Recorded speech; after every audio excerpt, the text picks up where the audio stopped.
Bapak ndak pengen punya anak jagoan, Le. Ndak pengen. Bapak cuma pengen punya anak yang migunani bagi orang banyak, Le. Punya martabat.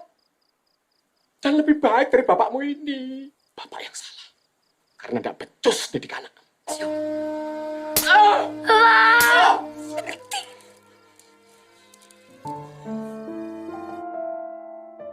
Jokowi memang belum sempat menjelaskan apa-apa tentang penyebab dirinya berkelahi, sehingga sang ayah mengira bahwa yang memulai perkelahian adalah anaknya. Padahal yang terjadi sebenarnya tidaklah demikian. Jokowi hanya berusaha membela diri.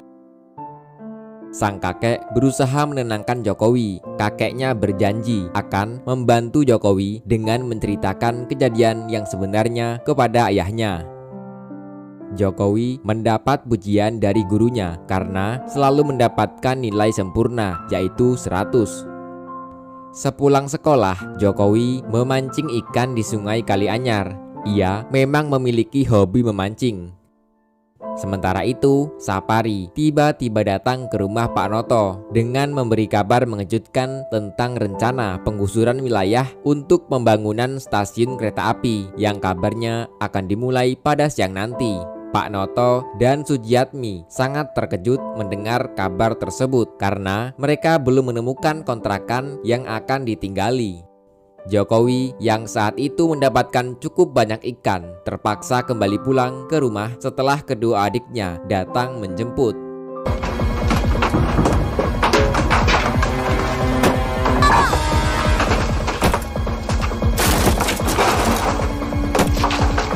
Tanpa mempedulikan nasib penghuni rumah, para petugas langsung melaksanakan pekerjaannya.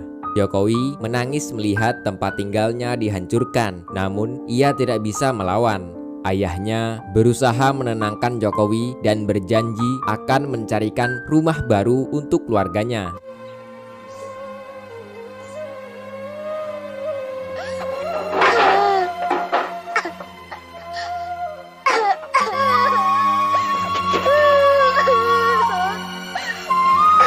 Untuk sementara waktu, keluarga Pak Noto terpaksa tinggal di rumah saudaranya yang bernama Pak De Miono. Ketika adik-adiknya sibuk membereskan kamar mereka masing-masing, Jokowi justru enggan masuk ke dalam karena ia menginginkan tempat tinggal sendiri, bukan menumpang. Sang ayah berusaha membujuk anaknya agar mau masuk ke dalam karena mereka tinggal di tempat itu hanya sementara. Jokowi kemudian bertanya kepada sang ayah tentang nasibnya yang terbilang susah, padahal keluarga mereka adalah keturunan priai. Jokowi rupanya merajuk pada ayahnya karena hidup mereka selalu berpindah-pindah tempat, tidak seperti teman-teman seumurannya yang memiliki tempat tinggal sendiri. Saat merajuk, Jokowi memilih menyendiri di Sungai Kalianyar sambil memancing ikan. Pak Noto yang merasa berdosa kepada anaknya kemudian mendatangi Jokowi di tempat pemancingannya dan membujuknya agar mau kembali pulang. Setelah dinasihati oleh sang ayah untuk tetap kuat dan semangat dalam menjalani hidup, Jokowi akhirnya mau kembali pulang bersama ayahnya. Setelah lama bekerja menjadi tukang kayu, Pak Noto akhirnya dapat membangunkan sebuah rumah untuk keluarganya. Jokowi pun sangat bahagia melihat rumah barunya itu. Makasih Bapak. Pada tahun 1978, Jokowi sudah tumbuh remaja. Setelah lulus SMP, ia berniat masuk sekolah favorit di Surakarta. Namun sayang, ia gagal dan akhirnya terpaksa masuk SMA Negeri 6 Surakarta. Aku nggak boleh buang-buang waktu.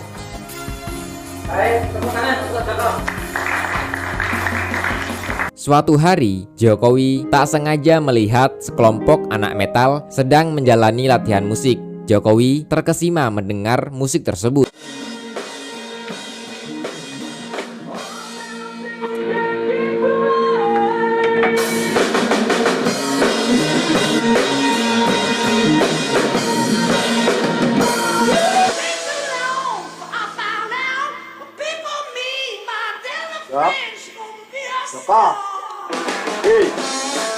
Sejak saat itu, Jokowi sering menyisihkan uang jajannya untuk membeli kaset musik rock yang ia cintai. Kecintaannya pada musik rock membuat penampilan Jokowi berubah. Rambutnya menjadi gondrong dan sering berkumpul dengan anak-anak metal lainnya yang beberapa sering mabuk-mabukan. Hal ini membuat ibunya salah paham karena berpikir anaknya telah salah pergaulan. Padahal hal itu tidaklah benar. Jokowi lalu menjelaskan bahwa dirinya tidak pernah mabuk-mabukan. Ia hanya menyukai musik rock dan tidak mengikuti arus pergaulan teman-temannya. Suatu hari, Jokowi melihat uang tabungan yang disimpan oleh ayahnya. Uang tersebut telah ditabung selama 2 tahun dan rencananya akan digunakan untuk menebus jam tangan ayahnya. Setelah itu, Jokowi diajari cara menyerut kayu dengan benar oleh ayahnya. 3 tahun telah berlalu, Joko Widodo berhasil lulus dari sekolahnya dengan predikat nilai yang cukup memuaskan. Ia pun berencana akan melanjutkan kuliah ke Universitas Gadjah Mada atau UGM. Namun, sang ayah tidak mampu membiayai uang kuliah Jokowi, sehingga Jokowi kemudian mengurungkan niatnya dan berniat akan membantu pekerjaan sang ayah. Sang ibu kemudian meminta bantuan ayahnya untuk membiayai uang kuliah Jokowi.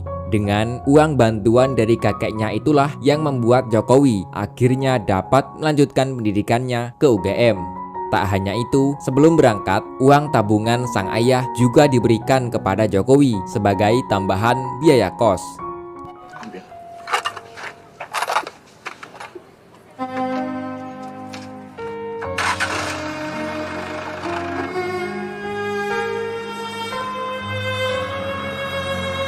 Jokowi merasa sangat bersyukur memiliki keluarga yang sangat perhatian padanya.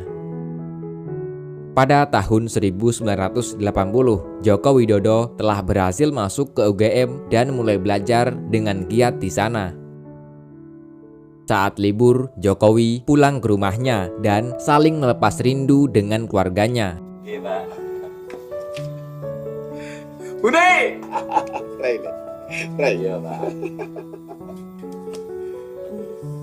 Piye kuliahmu? Lancar toh? Pada saat pulang inilah kali pertama Jokowi berjumpa dengan sosok Iriana. Ia adalah teman dari adiknya Jokowi yang bernama Iit. Pada pandangan pertama, Jokowi sudah merasa jatuh hati pada Iriana. Melalui adiknya, Jokowi kemudian berkenalan langsung dengan Iriana. Setelah itu, Jokowi dan Iriana tampak semakin akrab. Malam itu mereka habiskan waktu dengan berduaan. Dengan menggunakan sepeda jadul milik ayahnya, Jokowi mengantarkan Iriana pulang ke rumahnya. Ternyata Iriana sudah ditunggu oleh seorang pria bernama Handoko. Handoko adalah pria kaya yang menyukai Iriana. Namun, sikap Handoko angkuh dan sombong. Hal ini terlihat ketika ia tidak mau bersalaman dengan Jokowi. Tak lama kemudian, Jokowi berpamitan pulang. Sementara Iriana masuk ke dalam rumah dan meninggalkan Handoko seorang diri. Jokowi kemudian pulang ke rumahnya dan duduk di samping ayahnya sambil tersenyum-senyum. Rupanya ia sedang kasmaran. Awalnya Jokowi malu-malu bercerita pada sang ayah.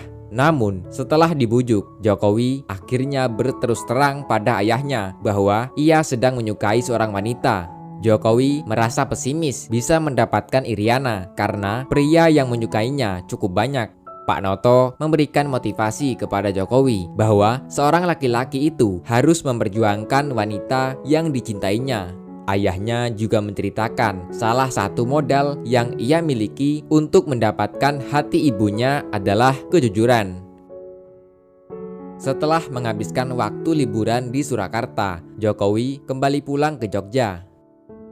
Saat kembali ke Jogja, wajah Iriana selalu terbayang di pikiran Jokowi.